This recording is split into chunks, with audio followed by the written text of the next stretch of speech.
Hello guys, এই গাড়িটার কন্ডিশার রুষা মানে বাতিল হয়েছে। রুষা মানে বাতিল। এখন এটা চেঞ্জ করবো। তার আগে হচ্ছে আপনার গ্যাসটা বের করে দিতে হবে। পানি দিয়ে গ্যাসটা বের দিতে হয়।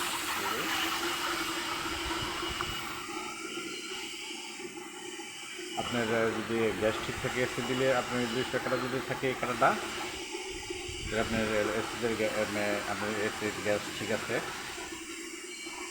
আর 200 নিচে থাকলে তাহলে আপনার গ্যাস কোরাং মানে গ্যাস কমে গেছে। এখন হচ্ছে এদের গ্যাসটা বেরোনোর পরে আমরা এই গ্যাসটা থাকার পরে